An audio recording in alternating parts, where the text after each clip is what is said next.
Hello and welcome on in everyone to day 3 of the Photoshop Daily Creative Challenge. My name is Sam Peterson and we're going to be doing a new challenge today. If you want to join these challenges, essentially what they are is 2-week challenges, Monday through Friday, and each day we go over a new challenge with kind of a different technique and something new in Photoshop. So if you do want to join us, you just go to the landing page at behance.net/challenge/Photoshop. So that looks like this. If you go there, you'll see this big blue button at the top. You can click hi. This says, hi, Sam, take the challenge. That's where you register. And if you scroll down, let me refresh this, you'll see all the challenges that have come out so far. So today is photo manipulation. Remove an object from its background, then place it into a new environment using masks, color balance, and perspective tools to make it look realistic. We're also going to be doing sky replacement today. So if anyone's not familiar with that technique, we'll be covering that first thing. So if you want to join these, you can click Get Started and get the starter file to follow along. You're also welcome to use your own files, anything that you want to find. And if you click Watch Video, you can see the replays from past streams. So check that out. And also we have a community Discord. That's a great place to give feedback, to get feedback, to share your designs. And let me show you where we're at with that. So this is the Discord. And you'll see the feedback tab here on the left. Challenge is the main one that you'll be posting to if you're doing the current challenges. So check that out. You'll see all the challenges that are being done so far. There's actually a couple new ones since I last looked. These are great. We'll be checking these out more at the end of the stream. But this is where everyone puts their designs. You know, you can see people giving feedback, getting feedback. And there's an ask a question section. There's sections for different like older designs, personal work, that kind of stuff. So definitely check that out if you're not familiar with the Discord. Also, I just want to say hey to everyone in the chat. Cody Bear, of course, our mod. Stephen Booth, good to see you. Ferry, Roseanne, Afrosia, Paula, Megan, Ferry, Valder, one of the mentors. Kevin, Tatiana, Wadecuff. Hey Wade, how's it going? Good to see you. General Kenobi, hello, hello. Welcome on in, everybody. So let's get into it. This is the asset that I am working with today. So like I said, we're going to be covering sky replacement, and we are also going to be talking about atmospheric perspective a bit. I'm not sure if that's a term most of you are familiar with or not, but essentially it's kind of what you're seeing right here in this image. As the foreground, midground, and backgrounds kind of, recede away from us, you can see less and less contrast, more of this blue tint, and it gives these things the look of being off in the distance. So typically, atmospheric perspective, it lowers the contrast, specifically the dark tones. Actually, when I look at this, these light areas on the rock in the foreground where the sun is hitting, it looks pretty intense, and when I look back at the snow-capped mountains in the very distance, it almost looks like the light tones there are lighter than the light tones here. Like, this is a really intense light tone, but the only reason that's really the case, let's color pick that. And you can see on my color picker, it's just below white. But let me try to find the brightest point of this. Maybe it's that right there. It's right around the same level, more or less. So the only reason this looks so much more intense when this one is nearly white itself is just because it's next to this really dark tone. So we're going to be talking about fitting things into a scene. We talked about this a little bit yesterday with the hybrid creature challenge. But essentially, how do you make something look like it fits in the scene, especially if it's off in the distance? So let's talk about that in just a moment. But first, let's do sky replacement, because sky replacement's a super fun and very easy thing to do in Photoshop. If anyone hasn't seen it before, we've done some challenges on it before, but it's just a really cool and easy way to change the look and feel of a scene. The sky and just the coloration and mood, color grading and such, can make such a big difference on the mood of a scene. So if you want to do a sky replacement, go to Edit, and then right down here towards the middle, you'll see sky replacement. So click that. And this is an AI-driven tool, like some of the ones we've been covering, which is awesome because Photoshop does so much of the work. And you can scroll through these default skies. You can actually upload your own as well. So if you're a photographer, you like photographing, that kind of thing, you can make a folder with your own skies, and you can see how drastic of a difference this makes. Like, I'll just click preview on and off here at the bottom left. Like, look at the mood. Like, this looks like some fairy tale, I don't know, dark crystal looking landscape. So there's some really cool effects you can get. This is the sunset folder. You can go to spectacular. There's like a rainbow there. That's super cool. That's like a, I don't know, it's like a mortar looking landscape with that fiery sunset. Of course, there's blue skies too, which is probably something people use pretty frequently if you just want a sky that looks, you know, like in a real photo that you're editing, not some sort of fantasy composite. But these are really, you know, could be really helpful. So I think I'm going to choose something a little spectacular because we are going to be fitting a Titan, a behemoth, into this scene. Now you don't have to do that. I'm going to put a creature. I want to make it look like there's some giant creature off in the distance. And that's what I want to talk to you about, is basically that sense of atmospheric perspective and making something seem like it is giant in scale but way off in the distance. But you're welcome to do anything. You can put like a building, a tower, a statue, whatever you want. We're just trying to create something that seems like it's massive off in the distance. That's the goal. But I want a little bit of a sinister look. This is kind of cool. I like this. It's like it's kind of a fiery sunset, and there's a lot of cool settings you can play with. If you go to temperature, you can see it's at 0. I can scale it warmer. You can see how that tints everything a bit warmer. Looks almost a bit scarier. Where I can tint it really blue and cool. You can see that's a lot almost friendlier. But I kind of like it. I don't know. Around the middle. Brightness, you can play around with that. You can make it darker or brighter. It was right around 0 to be as default. May want to tweak it a little bit darker. I like that added contrast that we get right there. That's pretty neat. And of course, you can flip it. You can do a lot of little adjustments to really tweak the sky replacement to be how you want. Right here, you'll see output 2. And this says duplicate layer or new layers. I'm actually going to do duplicate layer for this one. And now we have a merged layer. If you do new, I believe it was new layer, it'll show you all the folders and you can tweak things. So if you want more control, oh, I'm sorry, I'll put my head over on the left side. Get out of the way there. Hey, Ryan Selvey, good to see ya. Fabio, hope I didn't miss anyone in here. So let's jump into the next step, which is going to be separating the foreground from the background. We actually did this the first day, so we're going to do it again for this purpose, because there's so many layers in this image that if I'm fitting a Titan into the background, some sort of massive object, I need to have some space to do it. So it's going to be behind these mountains because there's no real place for it to be without it being obscured. So that's going to make my job easier. So I'm going to actually duplicate this layer again. We got 3 layers. And I'm going to pretty much do the same thing we did on day 1. I'm just taking my quick selection tool right up here. Hotkey is W. And I'm just going to drag it across the background. Typically, selecting the background works a little bit easier for me. I want to keep this little guy in there. So I'm just holding on Alt to subtract from the selection. Making my brush smaller to get the smaller areas.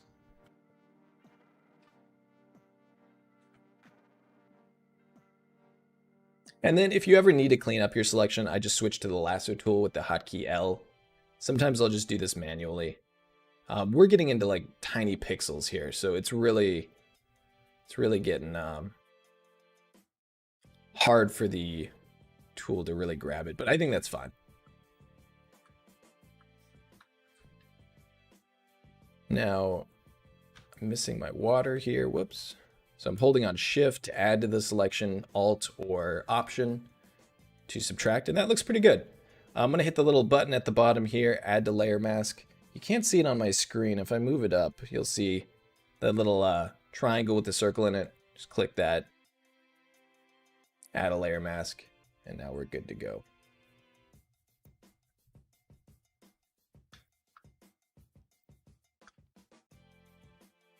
All right, so, oh, whoops, I'm sorry. I forgot the crucial step. I just masked the background. So what I want to do is Control-Shift-I or Command-Shift-I, and now I'm going to mask the foreground. So I'll make a new layer so you can see what I'm talking about. It's very confusing otherwise. There we go. So I just inverse the selection. It's easier to select the background for me than inverse it. And now we have a foreground. So I'm going to call this foreground. And we have our background layer here. It still has the foreground on it. I don't need to separate the background completely. That's fine. All right, so now that we have our foreground and our background, we can move forward. And the next step that I want to do, let's see here. All right, so we want to put something in this scene, right? And I am going to put our friend right here, Mr. Meerkat. So this image is actually pretty nice. There's not a lot of detail and things going on in the background. So I think select subject if you select the quick selection tool. You can do select subject here, and we'll see how Photoshop does auto selecting it. Now it didn't get all these little furs. It did a pretty good job, but I want to try to go into select and mask and see if I can grab some of those furs. So I'm going to grab the refine edge brush tool over here, hotkey R. It's the second tool from the top.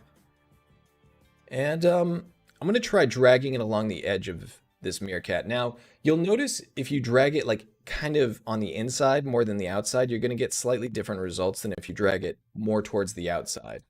So see how that red's creeping into the meerkat? What if I select it on the very edge, the very outside? Let's see if that does a better job. And it does. So you can kind of play around with the size of the tool and exactly where you're dragging it, and that will affect your results slightly. So you can kind of adjust it towards the image. That's looking pretty good. It's kind of selecting that. Let's make this, let's get these ones on the side that I wanted to get. The refine edge brush tool is really nice for these really hard to grab areas. Ah, perfect. See how I grabbed those now? That's how it was before. That's how it is now. So I'm going to do this kind of quick. See if I can grab some of these.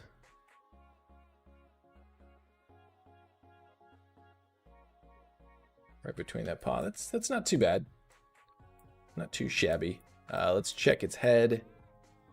That ear is looking a little rough. I'll do one last pass right around its head. See what happens. I like it. All right, we're going to go with that. We'll click OK. And now I can mask this out with the little button at the bottom of the layers panel. And I'll just take, I'm actually going to merge this, apply layer mask. I'll just Control A, Control C, and I'm just going to bring that in here. So now we got Mr. Meerkat in our scene. And you know what I don't want? Actually, I'm going to bring him on the very top layer. You can see he's behind the foreground. I don't really want his feet and his tail in there. So I'm just going to mask those off.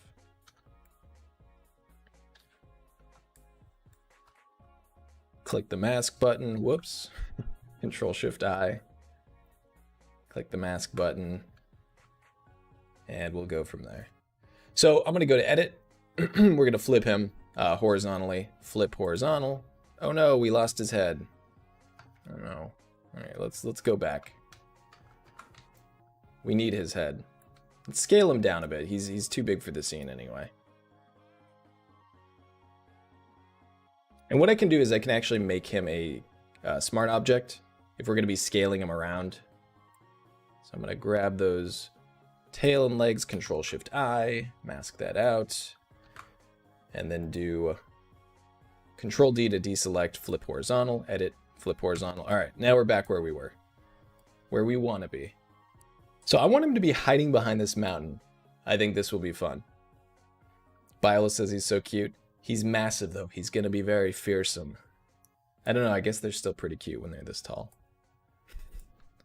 All right, let's try putting him behind the foreground so we can actually see what we're working with. And this is why we masked it out. I think that's not too bad, it looks like. Let me see if I can reveal some of this mask. Give him a slight tilt. I think something like that works pretty well.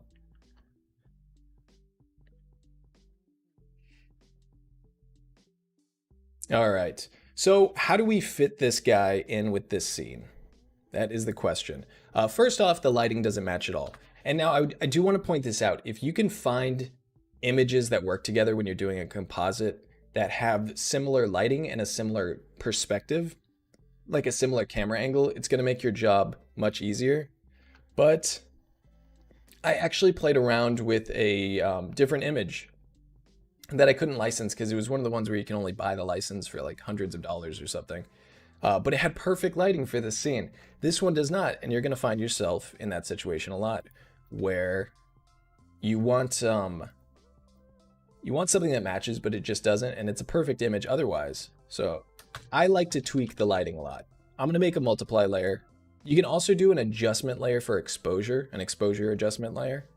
Both of them work, I find, quite well for shadows, but personally, I like doing multiply layers.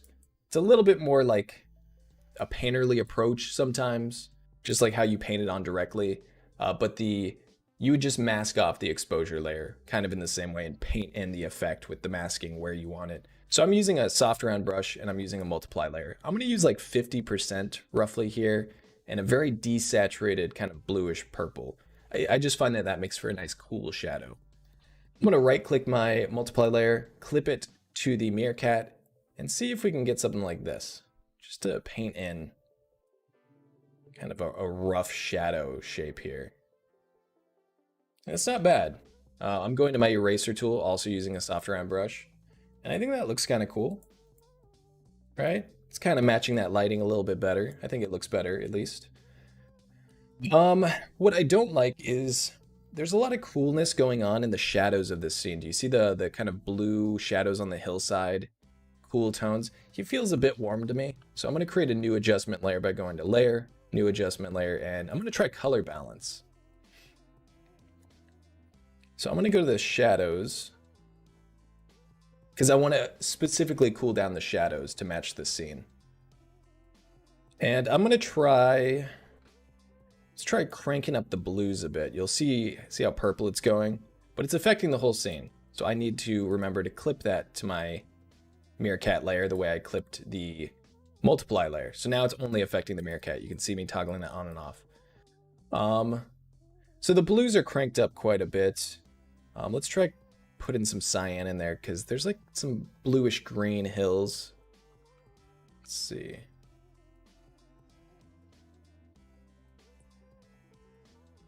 I'm cranking those up quite a bit. We'll leave that for now. We can always adjust this. And then the highlights, I maybe want to warm up.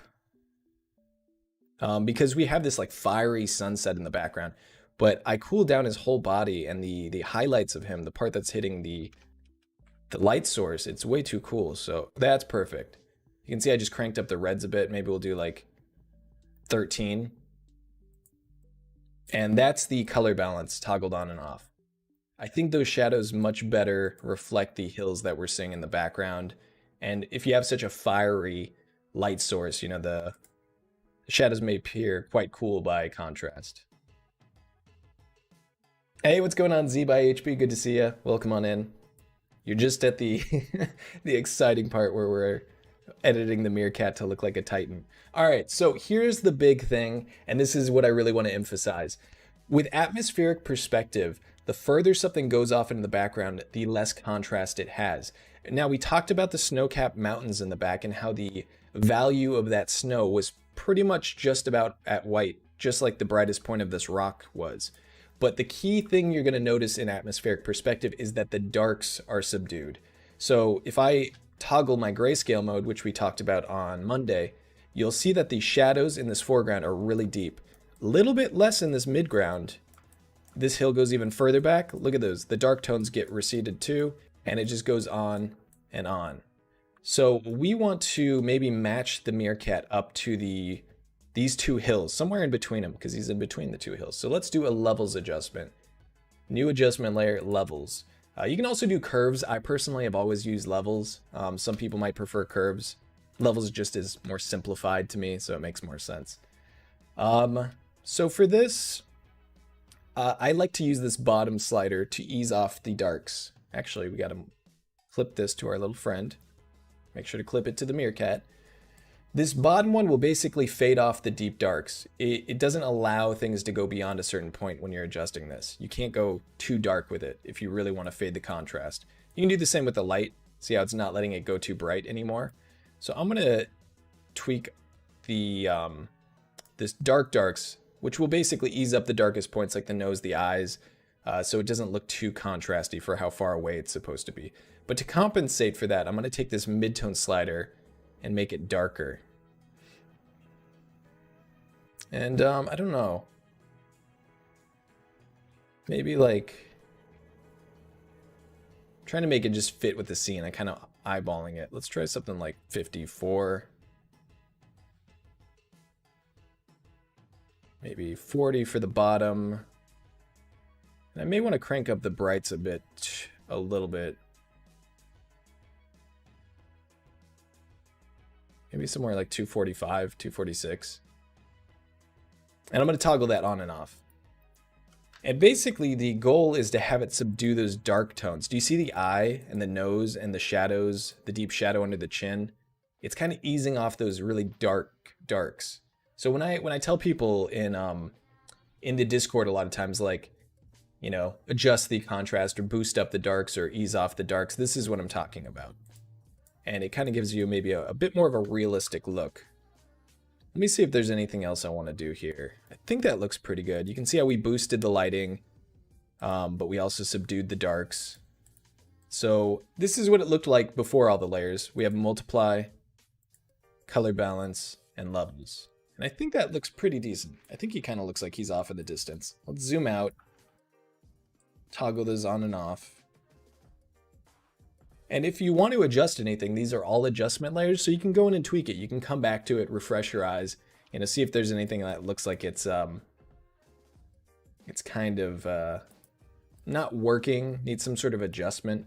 And you can mask these too. So I have my levels adjustment layer, and I can mask this off with black. You know, black conceals, white reveals. So if I don't like any of these effects in just a certain area, I can always play with it. Maybe I want to add a little bit of shadow here, the lower part of the body. Let me know if there's any questions I missed or anything like that. Fun, yeah, things in the distance are more blue because of water molecules in the air. Yeah, exactly. Like you'll notice atmosphere itself has an effect over long distances, but you know, you also see this with smog or fog where just the air essentially starts obscuring things and coloring things. Of course, if you see certain scenes, like maybe there's a really fiery sunset, sometimes the hills off in the distance will look really warm and orange.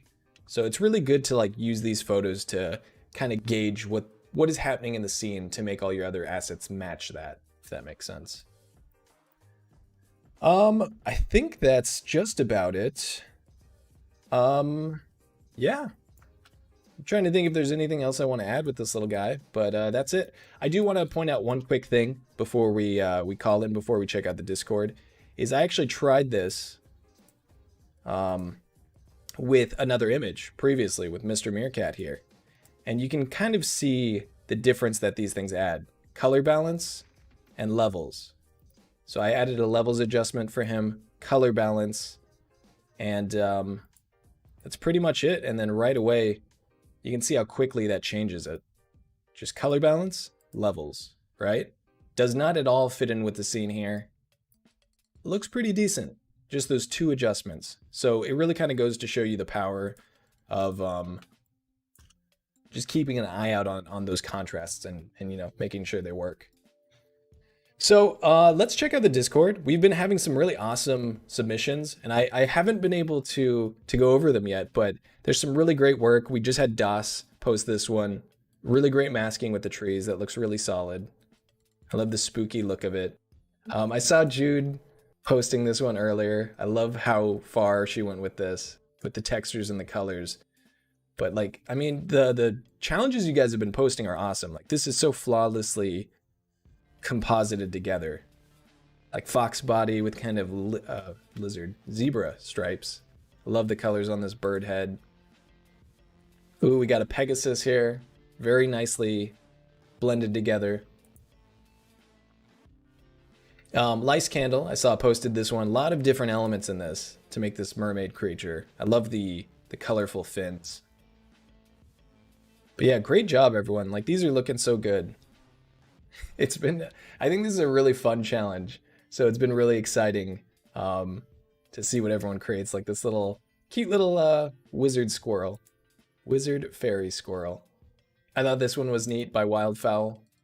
Very like unique head silhouette created here with the eyes and the butterfly or moth wings. Very cool blending of the patterns. This one was great by Miku. Little rabbit. So yeah, awesome job everyone. You're killing it. Another one by Miku. These are looking really great. Keep it up. Post any challenges you do in today's challenge on the Discord. I definitely love to check them out. I appreciate y'all coming by today, doing these challenges with me. It's been a ton of fun. I will see you next time. I gotta run. Thanks again, everyone. Have a good one.